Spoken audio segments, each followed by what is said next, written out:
What's going on, Ground Roots Outdoors? That's right, it's Aaron Morstead, and thank you for joining me again for another episode. No, I'm teasing. Thanks for joining me again. Try to make it sound like it was a TV show or something. It's not. It's everyday life, and I love it. Anyway, back to what we're doing. Broadheads. Big question mark. Big question mark on everybody's minds. Do you go fixed blade, with serrated edges, and, do you go 150, 200, 500, 600 grain? Is it a bullet or an arrow? I'm just kind of curious on that one. But anyway, you got that. Then you got other types. You got the 3-blade Ramcat like this. This is a HydroShock.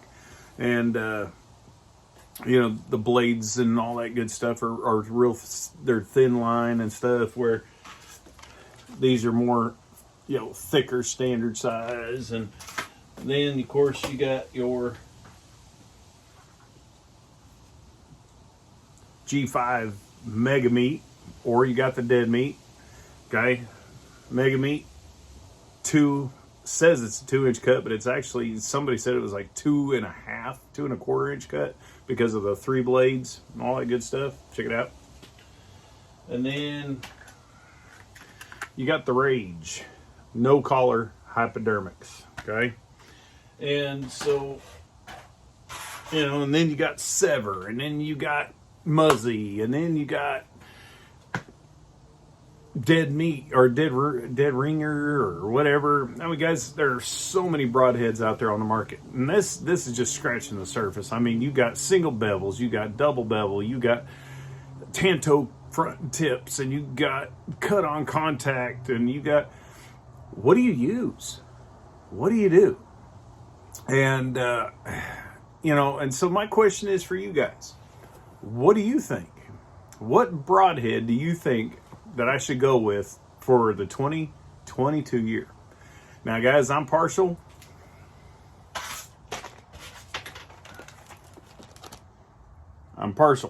To these two right here. The Magnus Stinger Buzz Cuts.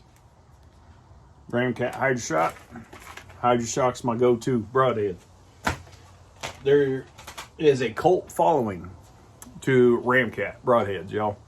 And I guess you could say I'm one of them. My thing is for you guys, don't just shoot out a broadhead. Don't just shoot out a name. Grim Reaper. Okay? Ooh, so what? Okay?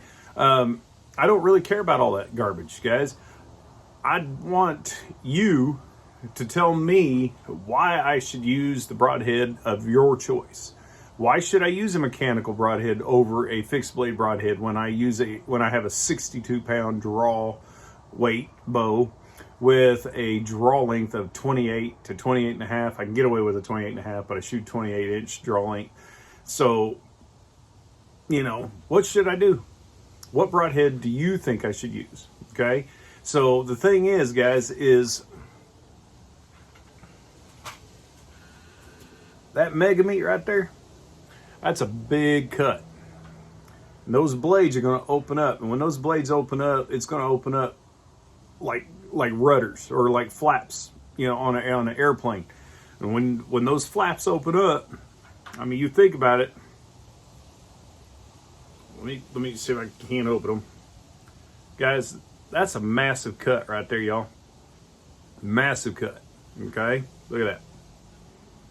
Big old propeller there. You know what I mean? But anyway, it's, guys, you think about it. That's going to slow down my arrow.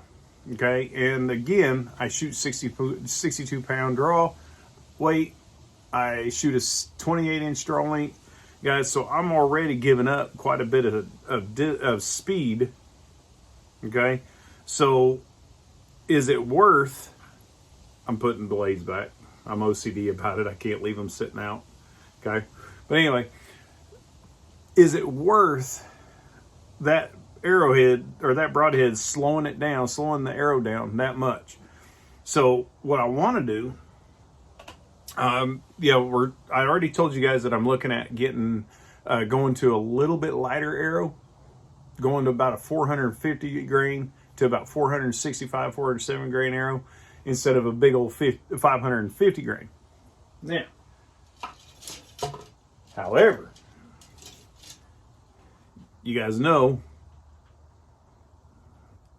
I shoot the Victory Extortions, even though I just recently found out that Victory's no longer going to make them, which sucks. But if I take this 550 grain arrow and I put a mechanical broadhead on there, is this going to give me enough momentum to push that flapper blades, put that flapper broadhead through the rib cage of a deer?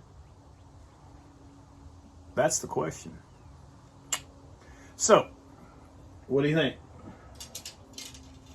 That is my question to you guys. What do you think? I want to know why you use the broadhead that you use, and I want you to sell it to me. Sell me on that broadhead of why you use it. Okay, because guys, I'm going to tell you right now, the Magnus Stinger broadheads, guys, this last year I used them. Beautiful. I mean, they blew through a shoulder blade. I mean, clean through the thickest part of the shoulder blade and blew through it. Okay, with that heavier arrow. I shot my Ramcat, double shoulder, blew right through the deer. Okay, and with a heavier weight arrow. So I know what they'll do, and I even know what they'll do on a lighter weight arrow. However, will a mechanical broadhead do the same thing? So I want to know, what mechanicals should I use and why do you think so? I don't care if the bone collectors use G5 megabeats. I don't care if Levi Morgan uses Schwacker or Swahacker, as Rich from Death by Bungie says. Swahacker. I love that. That's funny. But anyway, so, or Grim Reapers or whatever. Don't care what professional person uses them. I don't care about that. Okay, those guys shoot them things day in and day out. So I'm not the professional type. So you guys let me know, what should I use and why. See you next time. And if you like what you see, hit your thumbs up. If you like what you see and you're not a subscriber, hit the subscribe button and a little bell for notifications. That way you get all my videos, because I need to know what you think on broadheads. Peace out.